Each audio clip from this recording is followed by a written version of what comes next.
everyone and welcome back to another video. Today's video is a stretching video despite how it might look that I'm wearing normal clothes.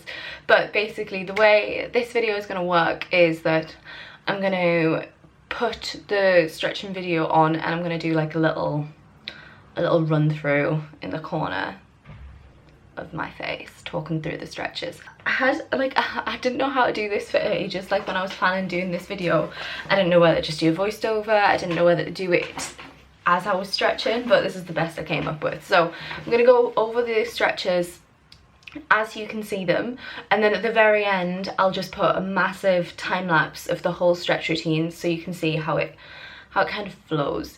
With stretching just in general, I kind of use stretching as a little bit of a relaxing time. So in the video you'll see that I've got my, well, you might not be able to tell, but my hair's wet because I'd been in the shower. I've got my headphones on, I'm just listening to some really relaxing music. I'm wearing just some comfy clothes, I've got my slouch leggings on, I've got gym pants on kind of thing. I just use it as a bit of like relaxing time, and as I'm doing it I focus on the relaxing music and try not to focus on anything else. I kind of use it as like a little bit of like meditation time, that I don't try and plan things, I don't try and think about things as I'm doing it. I try and just focus on the music, just focus on the stretching. Obviously stretching's super important. I haven't really talked about it in any of my other videos, but I do it as a separate session compared to like at the end of my session. I just prefer it that way. It means I can be there for quite a while and I don't have to worry about how long I've been in the gym, because if I did it at the end of my sessions I think I'd probably be there for like 3 hours, so it's a bit too long. I use it as a separate session and that's how I prefer it. I mean, it works for me because I have the gym that I go to in my building, but obviously with these kind of stretches you could do them anywhere. You can do them, I don't think you need a considerable amount of room. You could do them on your bed. I mean, it's a bit soft on your bed so it could be hard to feel a stretch on some of them, but you can do them in your room. I only went down to the gym so I had enough room to film for you guys, so you can do them anywhere. The focus of this kind of stretching routine is your lower back and your hips. There are a few exercises in there for your quads, yeah, core, and I think I did one. Yeah, the first one's for your lats, and the main reason I did that was because my lats were killing that day, so I stretched them out a little bit. So yeah, it's super important to stretch, give your muscles a bit of a break, relax them a little bit. So yeah, that's kind of all I have to say on stretching. I'll go into the routine now. Also, I mean, I'm trying a new kind of like hairstyle, so please let me know if you think it looks disgusting, and I'm sorry if it looks disgusting. You've got to watch this through. I never wear my hair low, like I always have it up in a high pony, and I feel like it's like making my hair fall out, so I'm trying to keep it low for a bit. So yeah, without further ado, let's go on the stretching. So first exercise we start with is child's pose. So we have our arms stretched out nice and far, and you kind of want to, yeah, I think you can see it on the video a little bit. You want to try and like creep your fingertips forward and really feel the stretch down in the lat. So that's this bit here. You want to feel like you're really like pulling against the floor and stretching that out to the side, in front. Next, what I do is I walk my hands over to one side and focus on stretching one lat, and that's when you stretch out to the side. Push your hands as far as you can without making your torso go to the side as well. You want to keep your torso nice and straight and move your hands over so that it's your lat that's pulling it, and you're pulling against the floor so you can really feel that stretch. And then I just walk over to the other side and do exactly the same. After that I just go back to the middle and stretch both of them out again, and then from there we come up into a kind of cobra pose. This is going to start stretching out the lower back. What you want to do for this one, the first one I'm doing high cobra, so my arms are completely straight. That's going to make it feel like you can stretch out that lower back. Try and keep everything up as far as you can. Squeeze your glutes down into the floor and hold it up. Try and not have too much tension on your neck, so just relax your neck, look forward. I'm looking down here so there's probably a bit too much tension on my neck, but keep your neck nice and relaxed. From here I actually go down and I do low cobra. So from these are actually reps rather than just the full-on static stretch like the rest of them. I am making the movement feel as if it's my lower back that's pulling me up. This is because I have quite a tense lower back, and I saw this recommended by, I think it was Dr. Jacob on Instagram.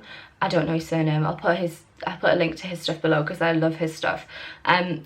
Pull up through your lower back, squeezing your glutes, and it's your lower back that's driving you up. Hold it there for a little bit, slowly come back down and do a few reps. I think I only did 3 or 4 on this time, but when I'm doing my full routine, I'll normally do 10 reps. From there, I go into downward dog, obviously quite a famous one from yoga. This one's kind of mainly stretching out your hamstrings and your calves, a little bit of your lats as well. As you can see, I slip a little bit because this mat stretches, so my hands kind of went forward.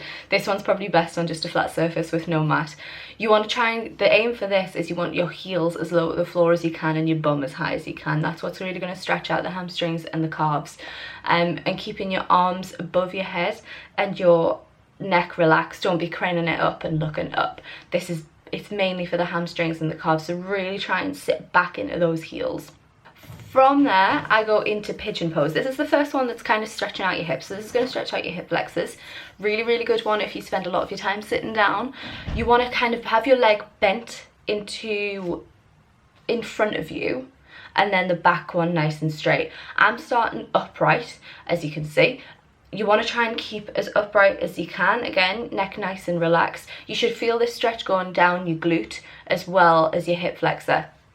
I mainly feel it in my glute because my glutes are quite tight. So keep that leg tucked underneath. I then go down so I can feel the stretch more in my glute.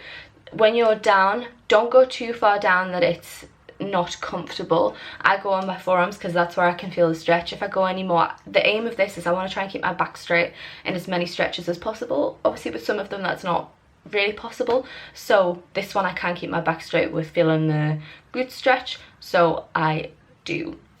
Then I go in, bend my back leg. This allows me to go further down and then feel more in my glute as well.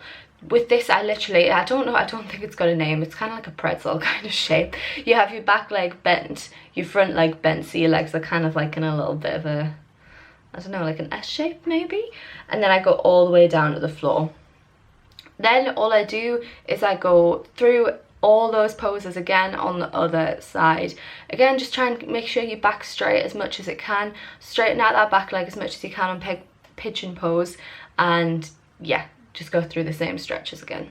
Right, next one is doing a hip flexor stretch. Again, I don't know the name. I'm not going to pretend I know the name. It's just leaning into a kneel kind of pose. So start on your knee, put one foot out in front, and then lean into it as far as you can. You kind of want to get it so that your legs are in kind of like a split kind of motion, and then you want to feel it through your hip flexor. When I say my hip flexor, by the way, I mean the hip flexor is like here. This is where you want to be feeling the stretch. This one is definitely for your hip flexor, so make sure you're feeling it there. Push in, but also squeeze your glute as well.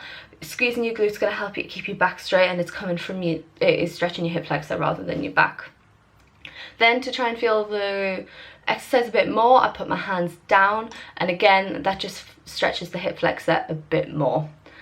From then, I don't know the name of this one, but I've heard it referred to as the greatest stretch in the world, but I don't think that's the official name. So what you're going to do is you're going to go up on your toe, lift your knee off the floor, and then put one hand on the floor and then stretch your other arm up, so you kind of like that on both sides. You want your arms nice and straight on both sides. I can't do this very well, as you can see, but you want to try and get it so that your arms are nice and straight. This is going to really stretch out your hip flexor as well as your glute, and obviously when you're stretching to the side as well, stretch out your upper body a little bit as well. But like I say, some people call this the greatest stretch in the world, so you know, give this one a go.